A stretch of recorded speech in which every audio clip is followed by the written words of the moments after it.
Hello, welcome to my channel, welding tips and demonstrations. Now I was going to put this on the Sunbeam V8 Alpine Tiger recreation one, but considering there's more welding on it, I thought I'd put it on this one to show you what I'm up against. Now it's classed as a bit of a clanger, to be quite honest with you. It's what we all do from time to time, rushing about and not getting measurements right. Yeah, we've all done them, we've all been there. So I'm going to explain to you how we drop the clanger basically, and what I was going to do in the first place. In the first instance, I'd got the Propshaft, it was too big. If you look back, I'll put a photo on here now, that banged if by magic. Now there is gearboxes on the floor with spirit level across, and we've got this socket. So that was the difference in the two gearboxes, which was I think 37mm, looking at the board for reference, 37mm. So that's all we really need to take off the Propshaft, and I think we took up about 55-60mm off it. It was a case of I took it there, well what do you want, and it was like take this off, which caused a little bit of a problem from when I come back off my holidays. So as original Propshaft Mustang, I had one made up, and the only reason why I went to have one made up incorrectly, which was my fault, was because of the universal joint, UJ, knuckle, whatever you want to call it. Now the Mustang UJ is 4 inches from the one end to the other, so it's like on a 4-inch diameter, rolling diameter. But the new one I made was 3.5 inches, which gave us a difference of like 6mm, quarter of an inch, which was good for me because it saves bashing out the back end of the car where the Propshaft goes through. That was the bonus, and that's what made it more appealing to me. So as having come back off my holidays and found out that I dropped a clanger big time, waste of £300, but not entirely. We can use the original UJ, and we can salvage parts off the Propshaft what was done. However, it gets interesting because what we've got is Mustang Imperial, new one made, which was metric. Now the problem was the metric one, which is a slightly thinner wall, which is around about 2mm, and the Mustang one was far superior by around about 1/8. So the only difference was when I cut the Propshaft on the bandsaw, the Mustang one, the knuckle would not go in on the Mustang one. So as that caused a bit of a problem. So as I haven't got my big lathe anymore because I've got rid of most of my machinery. I've got a small lathe, but it's not man enough to do this sort of work. So as I've taken it down to a guy who I know, and I asked him for a tap-in fit. Now some people will get, what's a tap-in fit? Tap-in fit, in my opinion, is where you just got to knock it in with the hammer and it's tight and you won't be able to pull it out. However, the tap-in fit I got was a push-in fit. Now this is going to cause a slight problem because I wanted to pull it out slightly, a couple of millimeters, to get a good weld in there for penetration. So as now, it's all's not lost. There's a simple way of doing it. As it's machined, I can put a bit of pressure down on this. There's no movement in it from side to side. That's a bonus. I can put 2 tacks either side, right? Then I can grind it all out, and then I can put 2 tacks the other side and then grind them 2 tacks out, for the reason why those 2 tacks wouldn't have penetrated all the way through how I wanted to. So as then we'll have a nice 2mm evenly spaced penetration gap all the way around to weld this up, right? I should have done this in the first place, but there we go, sod's law, isn't it? So as what we're going to do now is I'm going to put this in the little welding shop, and I'm going to make some rollers for it, so as we can get it all lined up, rolled up, and I'm going to do a little semi-automatic for the MIG, so I can shove the MIG shroud in a fixed position. We can put the trigger on latch and we can roll it round. I'm going to show you exactly how to do that. Now this is going to be a good way of doing it, but also with a Propshaft you must have both fixed ends perfectly in line. Now I'm going to show you how we can centre find that with a centre finding square, and also we can put a spirit level on it, so as both ends then I know they are more or less bang on. So I'm going to show you how to do that. So we'll see how this progresses from start to finish, but what I'm going to do, what you need to do, tack it up and fit it first to make sure it's fine, to know where you are. Well, you know you're going to find the centre from here to the end what goes in the gearbox, which will give you a good idea. I'm not going to weld it up this time, and it's going to be the last time. Then people may ask, well, you've welded it all up, how about the balancing? Now, yes, it will have to go for balancing, and it'll be interesting to see how far I'm out when I've actually welded it up. But yeah, so always remove the universal joint when doing this, which will give you a better way of doing it and not catching it and banging it all around. I need to fix an earthing clamp on this side so as it rotates. Usually I'll tack something on there, put the clamp on, and then we'll pre-tension the wire. You can roll it either way, it doesn't really matter as long as your MIG torch is vertical over the top. So let's get on with that then and see how that goes. Well, look what has arrived today. We have a new, fully refurbished, brand new, second-hand knot Propshaft, which is approximately 50mm shorter. And as you can see, the original one there was 4" on the throw, and this one is 3.5". So as we've had a reduction of 1/4 inch, so as hopefully that should eliminate me smashing it out a little bit more, but we'll see. Let's get it on and see if it fits. What we're up to today, Steve? Well, some clown ordered the wrong size prop shaft. Oh dear. So we're going to take the end off here and we're going to weld it back on our other one and measure it properly this time. We all make these mistakes, don't we? But hey, look how much weld's been put on there. We're going to have a big task getting that off so as we can find the joint and take it off carefully. Watch this space. We got the end off. We put a little bit of a prep in there. Now it's quite a nice tight fit on the shaft. So as warming this up, we'll expand it. We can tap it in. We know it's square then we can start to weld it up. Obviously this tube's too short, so as we'll go back to the original plan like I was doing in the first place to shorten my original prop shaft. Well, the bonus of this is 3.5 inch diameter, whereas the old one was 4 inch, and that where the problem was. When I pushed it up and I thought I got it up to the hilt, as they say, well, it wasn't, was it? It was short, and that's the reason why I've not measured twice and now I'm cutting twice instead of once. Well, something else we've noticed as well, the original Mustang prop shaft is much thicker. The English one, what was made with a metric yoke to fit the Mustang gearbox, my word. So we got these are 332, so it is slightly thicker. So now we have to get this machine down to fit.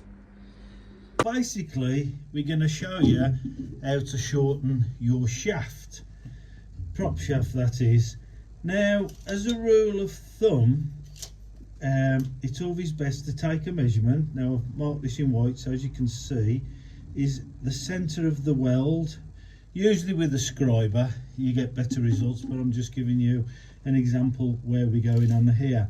So and the reason for why we're shortening the shaft for is because the gearbox is slightly longer by 37mm as previously shown.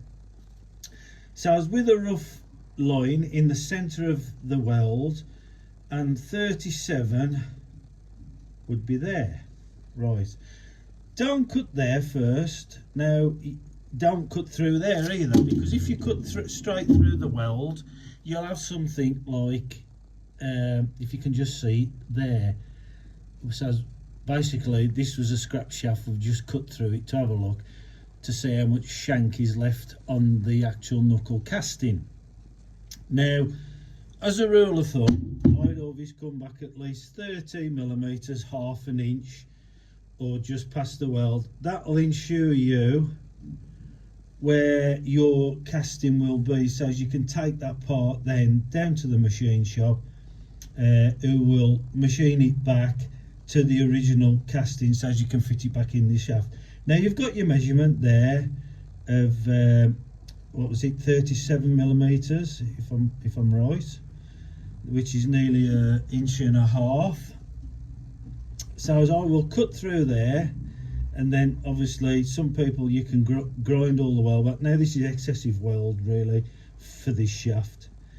So as we'll cut that through there, and then take it to the machine shop. You'll now cut that off with a bandsaw or a grinder. Now if you haven't got a bandsaw, you can do it with a slitting disc, but what I would say to you, if you get some wrap, something like some lino vinyl, piece of vinyl which is quite thick, about 3 inches wide, and then rotate it round the shaft and bring end to end, you'll know you've got a perfect line all the way around the shaft. Mark it with a scriber or a pen, and then carefully cut it out with a slitting disc. Now obviously a slitting disc, you'll want something like a 1mm. That's my go-to in cutting. So that will be cut now. So we'll get the knuckle off to the machinist, and then get it back. Now it's a good idea when you cut it off is to scribe it and mark where it come from, but we didn't do it on this one because basically it was a bit of a boo-boo I'd dropped. So we're going to go back to where it was originally and shorten the original Mustang prop shaft. So it's imperative that these the solid pieces of the knuckle coincide with the other side. So I'm going to show you how to do this now from a pipe trick when I used to put flanges on many years ago. I'm doing it with a simple set square centre finder. Now we've split the difference between there, and we've roughly put a line down where we want, within half a mil, I would say. Basically, if you use a scriber, you will get it more accurately. However, this is just a guideline to show you where we're going with it. So as you'll place your centre finder onto the line, so as you know that's in the centre, right? Now previously to that, you've put the shaft level, which is on the horizontal level.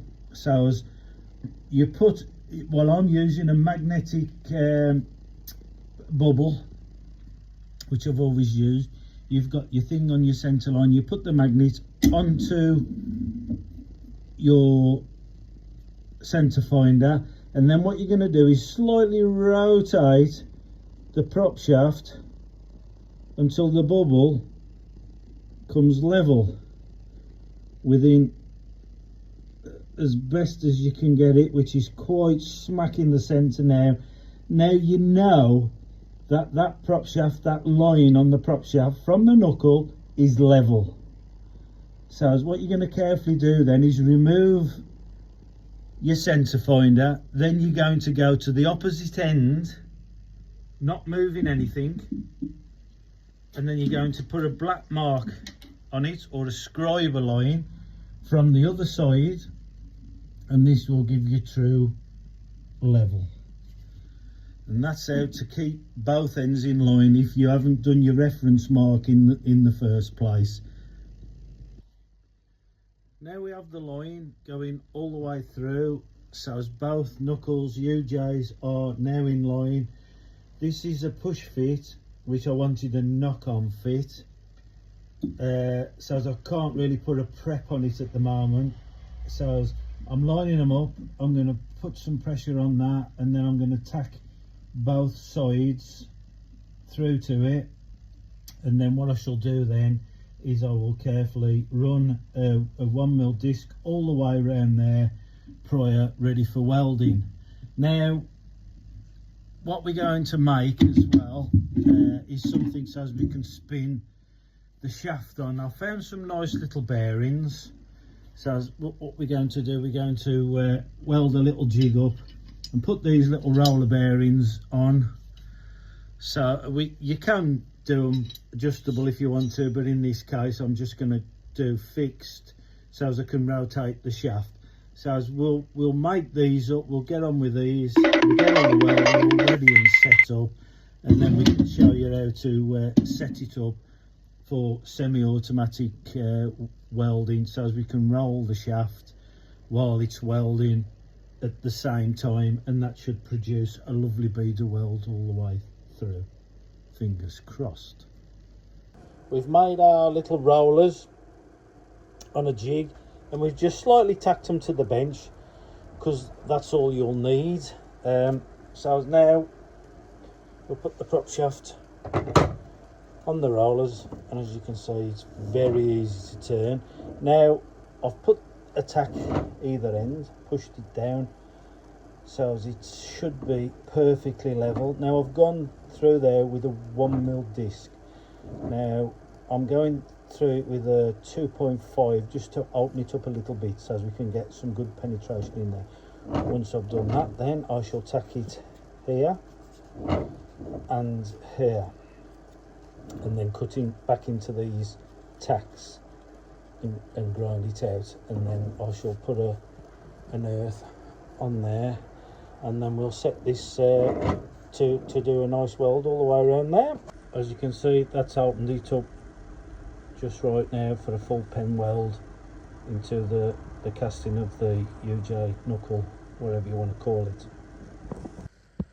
We found an old MIG torch and we've stripped it all down, and there's two wires what come out of the torch which operate the on and off switch when you're MIG welding. What we've done to the end of that is we've got a little switch, so as we can now switch it on, switch it off.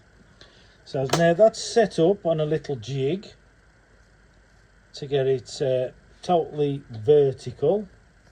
Now I've put the earth the other end, and as you can see I've cranked it, and the reason for the cranking on there, now it's only just tacked onto the back end of the shaft.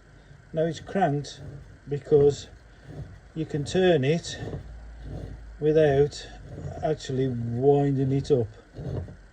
It will wind up to a certain degree, but that will do you one revolution, and that's all you will need. So as when that's on the rollers and I hit the switch, I'm going to turn it round manually so as I can see how it's going. And what I want to do is set this up about 12, half an inch away from there with a nice tip. What we're going to do, we're going to set up the welder first. Now we're using a synergic set, which is, we're going to use the 200C Lincoln. I've had this for many years, good reliable sets. Now synergic means that it's some boffin in the factory has set it to settings on plate thickness from, I think it's from 2mm all the way up to 10mm. We've got wire, difference in wire 0.8, 1mm, and I think it's 1.2, I don't know. I'll power it up and we'll have a look in a minute. Right then, we're going to use the Lincoln Speedtech 200C, which is a synergic MIG welder. Don't ask me how it works, I've had this for many years and I'm probably still working it out. It's set on synergic at the moment. As you can see, we've got it set up for 7mm, which I'm rough guessing here. I'm going to try it on a piece of plate in a bit. we're using a mixed gas, which we're using 80% argon and 20% CO2. Now we've set it for 0.8 wire, which that's what we're going to use, and Fe, which is for iron steel that we weld in. Now there's so many functions in this for aluminium, nickel wire, you name it. It's got like quite a bit in there, so as it can get quite confusing. So the only setting there I've got is the gap. You can actually program in what the gap is. Now you can do this manually yourself if you wish. Now we'll know I've gone through it with a 1mm slit in disc, so I'm going to roughly guess this round about 1.4 millimeters on the gap. So we've got 7mm thickness of plate. This should all now work it out perfectly. Sometimes I've done it and the guy who's programmed the synergic settings are fine on flat, as we all know, but sometimes if you're doing vertical up, it's a different kettle of fish with the settings, so you have to adjust them to other means. But this is just how we're going to weld this at the moment, so I'm not going into it in depth, to be quite honest with you. So what we're going to do now, we're going to get a little bit of plate, and I'm going to just do a bit of a weld test to make sure I can put a decent bead down, so I'm happy with welding the shaft. Well, we've set that up on those settings and it is running a little bit hot, so I'm not too happy with that. I'm going to turn the settings down a little bit. Now as you can see, that one's a little bit better, but it is still running a little bit hot. Now I'm going to take a gamble. I'm going to knock it down a little bit more. I think we've set that on to about 6.3mm plate thickness, so I'm going to go to 5.5, and I think we're going to set it and leave it at that, fingers crossed, and see how it goes. Right, let's see how this goes. I'm not entirely sure. I forgot my welding mask as per normal.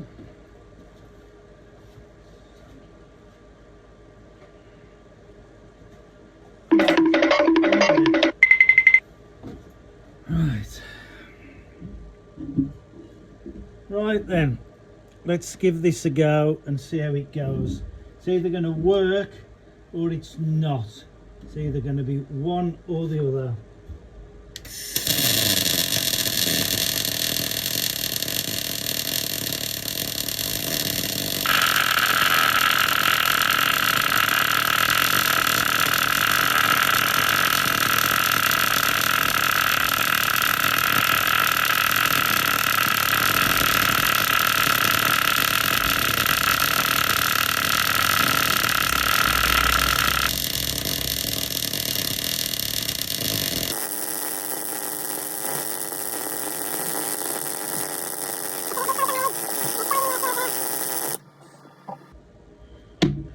And there you go.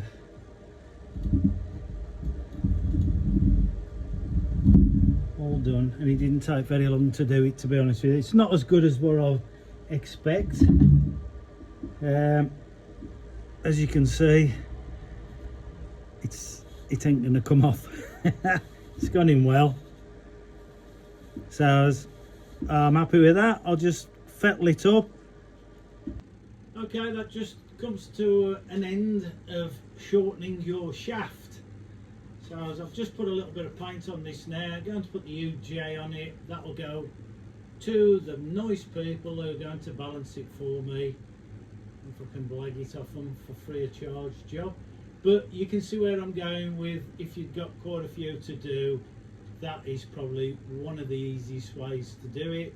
If I've got more than 10, I would actually put in a little bit of a belt drive on there with a motor to get it absolutely perfect, because as you was turning it, you've got a little bit of a pause just to get your hands right there. We're not robots, but as you can see, that will do perfect. What I'd like to say is, once again, thank you for watching. All sorts of stuff on the channel. There's some very exciting stuff coming up soon. It's just so many projects happening, and this, that and the other, but once again, Thank you. And if you haven't subscribed, please subscribe. Bye.